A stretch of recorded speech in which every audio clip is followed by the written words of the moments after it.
Well, my blue Java ice cream banana plant is taking its good old time and ripening these bananas here.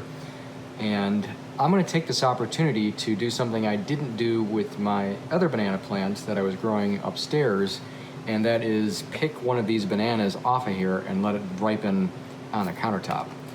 The rest of them I'm gonna leave alone. I'm gonna let them ripen on there if they even will. I'm hoping they will. I know it takes about 2 months or so. So we're probably getting close to that, but I'm gonna let one ripen off of the plant because a lot of times when you get stuff from the grocery store, you would buy it green and it ripens after you bring it home. So we're gonna try to do that here and replicate that. I'll taste it and then I'll come back and I'll actually eat one that's ripening naturally and see if there's maybe any difference. All right, so I've been letting this banana sit out on my windowsill for quite some time, and in just a matter of 2 days, it went from green to yellow. And then I let it sit for just a little bit longer to turn more of a golden color. And it's just starting to turn and get little brown spots on there, as you can see. So I'm gonna go ahead and taste this. I've been waiting so many years to be able to taste one of these bananas. I'm not even sure if it's, oh no, it actually looks really good. Even though it's tiny, it looks completely normal. Now let's have a smell here.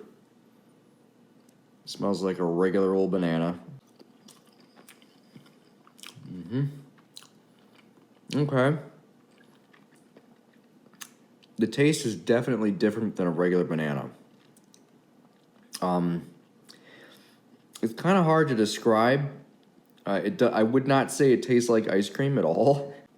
It's definitely got a stronger banana flavor. I guess I can put it that way. It's more sharp.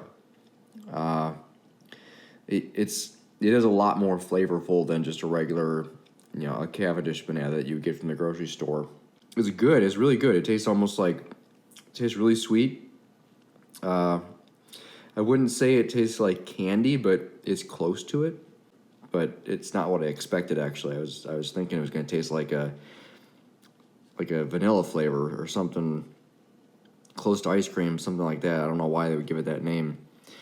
But anyways, this is just one that I had pulled off and let ripen off the plant. I still got to try the other ones and let them finish growing on the plant and let them ripen on the plant and see if those are any different. All right, so it's been some time. The leaves on the mother plant started to wilt a little bit and they weren't looking good anyways. So I decided just to cut them off. And initially I had left them on there because I wanted to make sure they were absorbing energy to grow the bananas. And really at this point, since it didn't seem like they were actually even growing anymore, not getting any larger anyways, I decided it wasn't really going to hurt anything to cut them off. And actually, since a lot of the juices of the plant and the nutrients and everything and the fluids are flowing up into the leaves, and it's not really getting much of a return back since the leaves are in such bad shape. So cutting them off is actually going to help the plant. So I decided to do that. The bananas here, it seems like they have swelled up maybe just a little bit more since the last part of this video. Not a whole lot though. So I'm gonna let these sit here a little while longer and see if they will ripen. But this mother plant is actually leaning a little bit. You can see how it's leaning a little bit. Before it was actually pretty straight and rigid. And now, if I wiggle it back and forth, not just because of the weight of these, but if I move this back and forth, I can feel how the base of the plant is actually less firm. So I think this actually might fall over and the actual stem might actually die before these actually completely ripen. But that's okay because once that happens, if I just cut these off the plant, they will ripen by themselves. I just want to try to see if I can get them to ripen before that happens. All right, just in the past 2 days here, these bananas have started to ripen up. It's going to be a little more difficult to see on video because the yellow and green kind of blend together on the camera here, but they are very much so turning yellow. And just in the past 2 days, they went from being green, and just overnight, like this one here, has become probably twice as yellow as it was just in the past 12 hours, I'd say. So I have a time lapse going on with this right now, watching these ripen. And then once these are ripened up enough, so like the one up here maybe probably will be first. Once that's yellow, I'm gonna pick it off and eat that one. without giving it any more time to ripen. And then I'll wait until some of the other ones ripen even more to where they're falling off naturally, and then I'll try to taste those. And we'll see if that tastes any different than the one I picked quite a while ago. From start to finish, from when this started to produce the flower or the heart of the tree, when that first came out to now where they're actually ripening has been 5 months, which is, I think, about the same as my dwarf Cavendish, and it's kind of happening all in the same exact way. Only difference is this is not a dwarf plant by any means, and I wanted to reiterate, just in case I haven't made that clear already, the reason why this here is in such a small pot. This is all the trimmings and everything. I got to pick them up, but there's the size of the pot right there. Very, very, very small, and it's got another plant growing right there and a small one right there. The whole reason why that's in such a small pot is to constrict its vertical growth, to try to make sure that I can grow this plant in the house. I do not have any places in my house where I can grow, a 9-foot tall, 10-foot tall banana tree, because like I said, it's not a dwarf. So I had to make sure that I can try to constrict its growth, because it actually reached its limit. The lights up here, the leaves, they were growing right up against the light, and I was getting worried that I was going to run out of room. But this worked. That's why I put it in a container there. So I'm going to go ahead and let these ripen up, and then we'll come back and taste them. All right, I was hoping I could wait a little bit longer before I had to sever these bananas from the plant, but as you can see, these are starting to split, and that's because there's fluids being pumped in here from the plant, causing these to engorge more, which they are not growing. They're only ripening at this point, so that's causing them to split. And I'm going to have to take it off the plant here so that I can salvage the other ones to make sure that they don't do that. All right, so this one here, this was the first one to ripen, and it's still slightly green right there, but this is the time when I wanted to taste this before, right when it just ripened. So as you can see, it's got the split there. Actually, this one does too, but that's okay.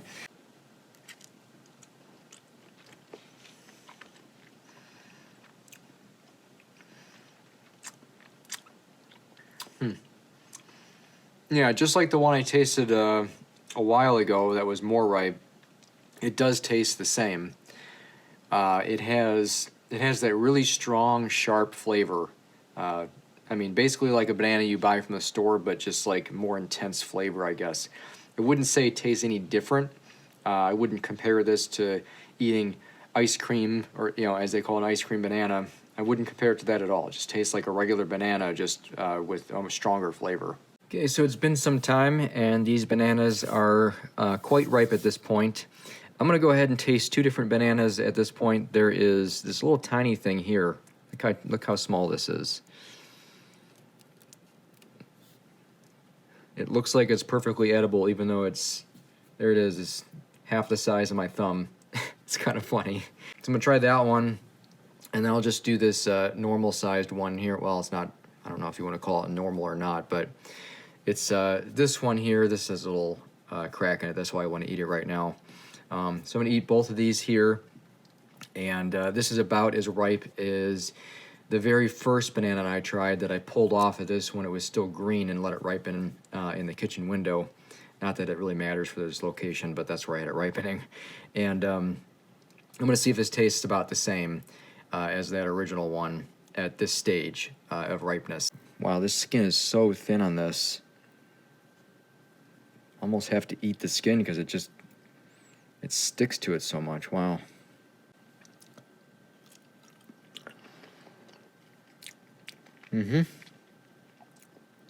Yep.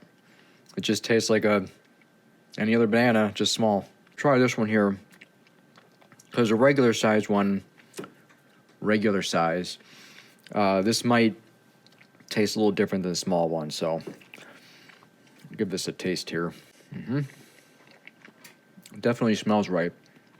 I wouldn't say that it tastes a whole lot different than the original one that I tried, the very first one that did not ripen on the plant. This just tastes a lot riper than the one I tried previously, which was still very, very mildly green tasting. Again, it does not have any ice cream flavor or distinction. It just tastes like a banana that's got maybe more flavor to it than the one you'd buy in the store.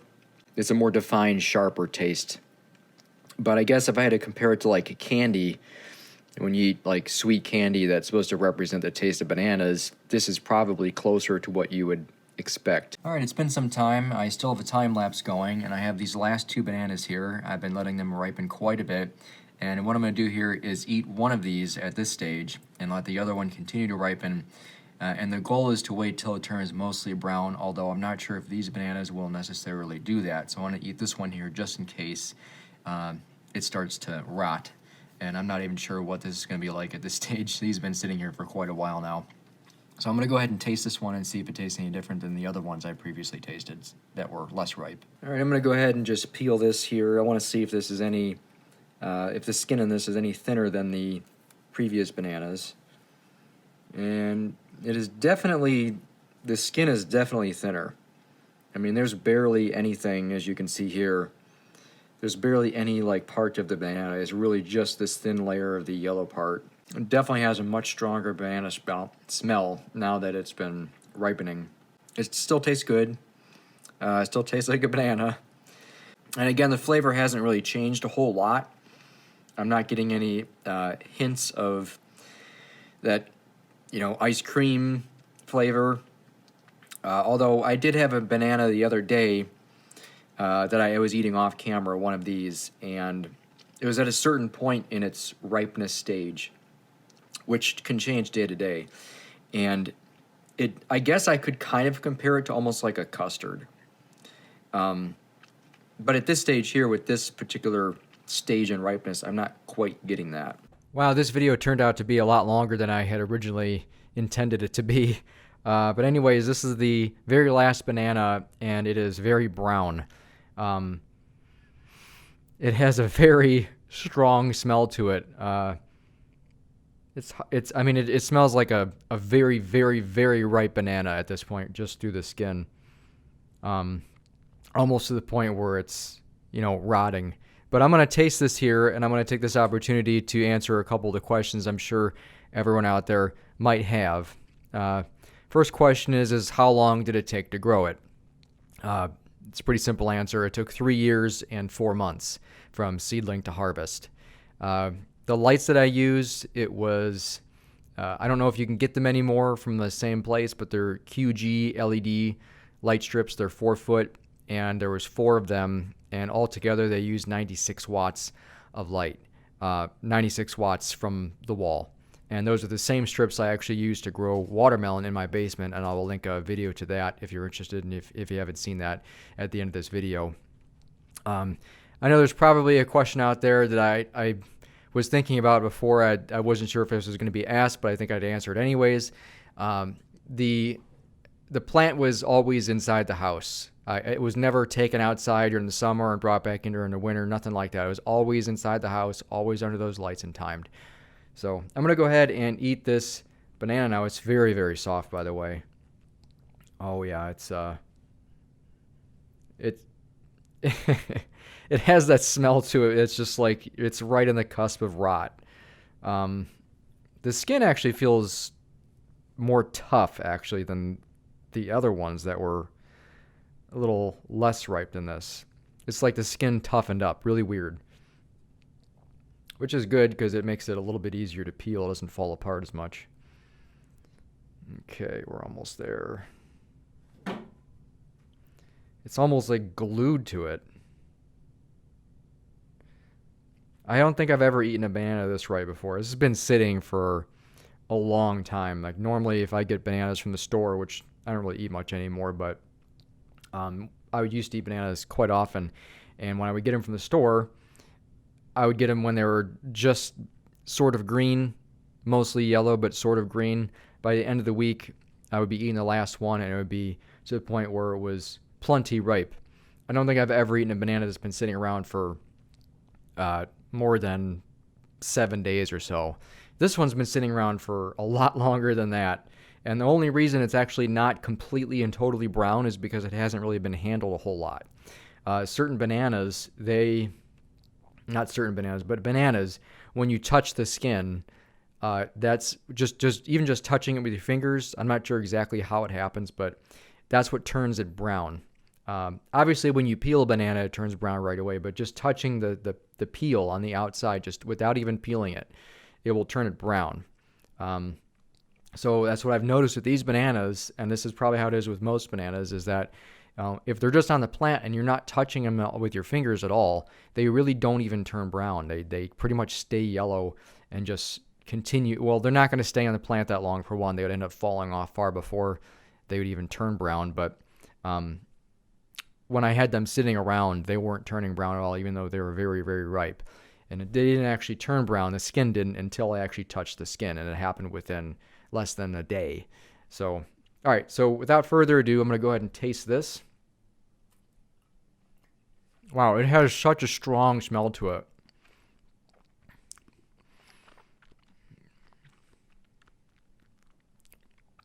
That is really sweet. I'm really surprised by how sweet that is. I mean, the flavor has changed. And I don't know, maybe I'll get bananas from the store and let them get really super ripe before I eat them. I don't think I've ever tried that. I've never eaten like a super, just completely brown banana. I mean, essentially that's what this is. The smell that comes off of that is just very unique. Almost like a perfume. Like if you were in a craft store and you get hit with some perfumey smells, that's how I would describe it. It's a very strong, like, perfumey smell. Sweet smelling. This banana is so sweet. I think a lot of the starches have converted to sugars. And that's when fruits ripen, a lot of them. I think mostly that happens mostly in bananas, really. Probably some other fruits, but the starches convert to sugar. So if you eat them too soon, that's why it doesn't really taste sweet. It tastes green.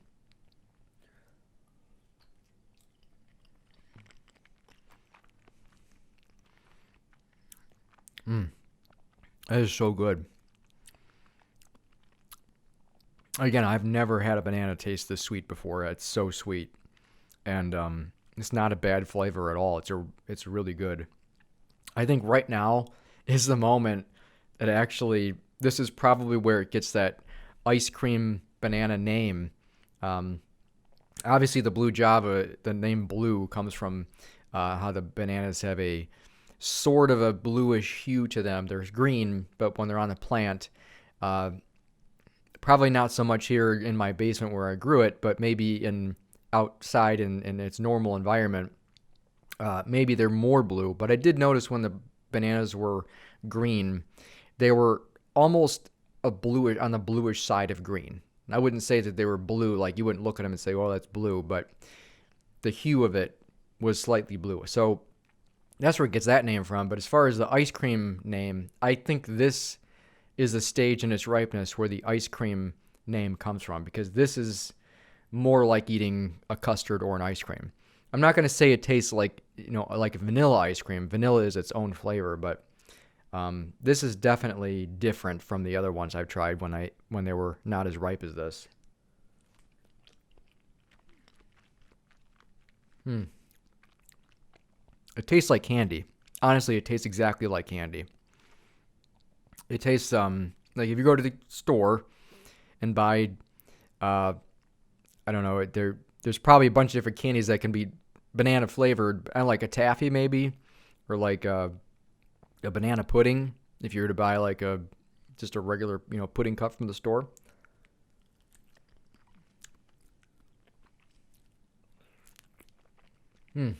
Every last bite of it's good.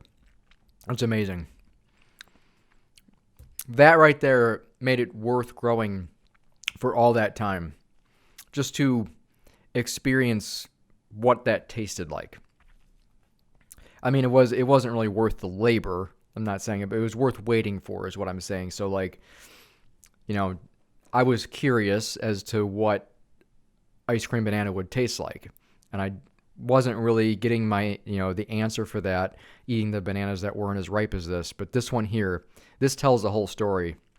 And I know I've eaten ripe bananas before to where they were probably nearly like this one, just regular store-bought bananas, and they did not taste like that. So there you go. So if you ever grow a blue Java ice cream banana plant and you want to get bananas, wait until it's very, very ripe. Wait until it's almost all the way brown or all the way brown and then eat it, because that's exactly what you're going to have a much better experience with it. And if you have any more questions about how I grew this plant, there is a video I did a while ago on growing my dwarf Cavendish in the house as well. And the way I took care of that plant was identical to this one. So as far as that goes, you can watch that in this video here. All the information you need is right there. So that's it for this video. Thanks for watching.